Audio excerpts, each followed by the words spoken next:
Bratislavské pirôžky som vôbec nepoznala, stačilo mi jedno ochutnanie a bolo jasné, že ich musím skúsiť spraviť doma. Ako prvé som si zohrela mlieko, aby sa v ňom mohlo aktivovať droždie, pridala som cukor, trochu múky a rozrobila som droždie. Všetko som premiešala a odložila som na teplé miesto, aby kvások pekne narástol. Medzi tým som si pripravila ostatné suroviny, ktoré sa skladali z polhrubej múky, soli, trochu rumu a 2 žltok. Rum pridávam, aby bolo cesto nadýchanejšie a nevsiaklo olej pri pečení. Použila som iba žltky, pretože od bielkov je vraj cesto tvrdšie. Ja som do cesta pridávala aj 2 uvarené zemiaky.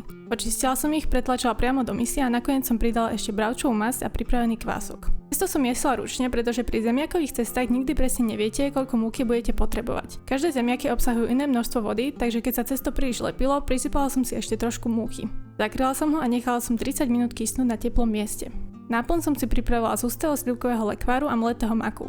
Vykysnuté cesto som vyklopila na poriadne pomúčenú dosku, rozvarkala som ho do štvorca a okraje som zarovnala. Potom som sa ho snažila nakrájať na rovnomerné obložníky, ale aj tak mali rôzne veľkosti.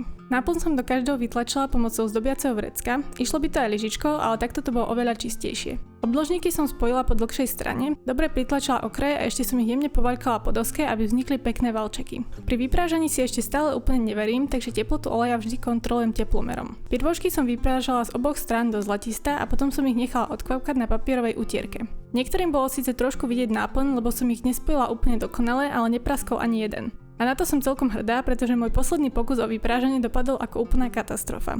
Môj hlavný kritik povedal, že boli naozaj podobné tým z obchodnej, takže to beriem ako veľký úspech. Náplň si môžete samozrejme prispôsobiť podľa seba. Existuje táto dobrota aj mimo Bratislavy? Ak áno, dajte mi vedieť do komentárov, aká je vaša obľúbená príchuť. Pa pa!